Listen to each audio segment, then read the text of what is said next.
Hi friends, my name is Akhil Ahuja and today we will be discussing the legal troubles for Byjus.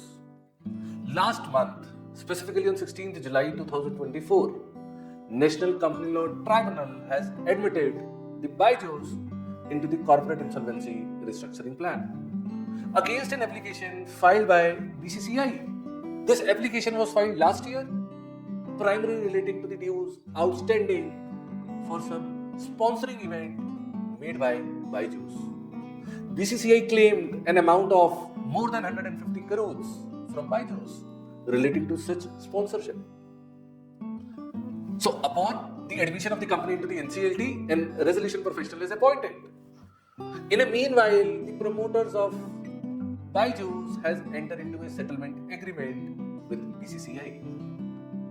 And basis that settlement agreement, the appellate authority, the appellate tribunal, National Company Law Appellate Tribunal, stay the CRP proceeding, stay the order pronounced by NCLT on 16th July 2024.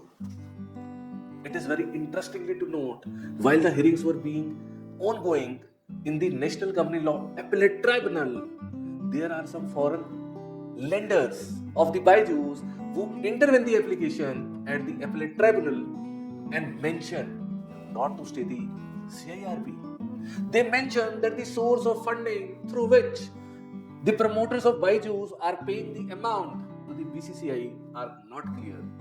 And these funds are the one which has been contributed by the foreign lenders for some specific and other usages. The Honorable NCLAT didn't appreciate their arguments and set aside their submissions. So at NCLAT, the CRP got stayed. Later on, the foreign lenders reaches out to the Supreme Court. And Supreme Court has stayed the order of the NCLAT. So NCLAT stayed the order of the NCLT, Supreme Court stayed the order of the NCLAT, which means ultimately Supreme Court is directing that the order given by the National Company Law Tribunal for initiation of the CRP keeps on continuing. It's been around 6 months. This entire chaos is being happening. In the meanwhile, the resolution professional issued a public announcement calling the claims from the creditor. 3,000 employees has already filed their claim with the resolution professional. In one of the recent hearing, some US-based investors, not the lenders, my dear. Earlier I was talking about the lenders. Now the US-based investor has also intervened in the hearing at the Supreme Court. And they are requesting to stay the CRP process. What does that mean? At the Supreme Court, the discussion is going on. The BCCI is saying to hold the CIRP since they got their dues back.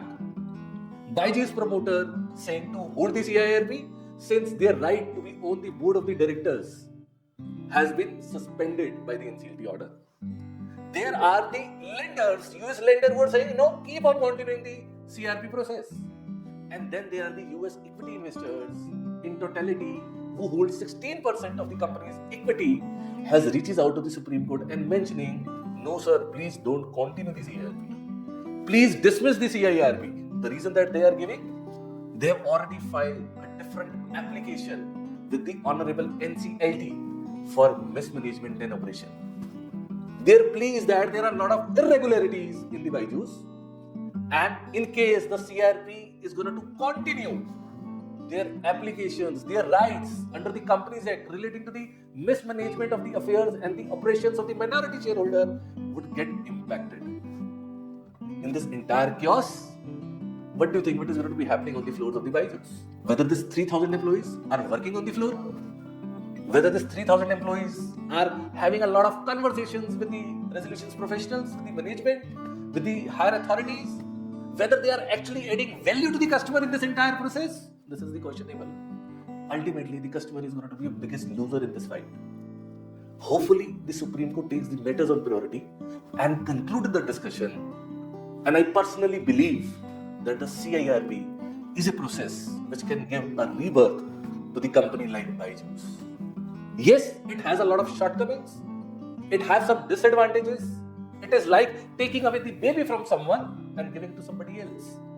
But my dear friends, this is called as a rebirth, which might be required in a Byjus, considering lot of noise from last couple of years. I hope you like this video. Thank you.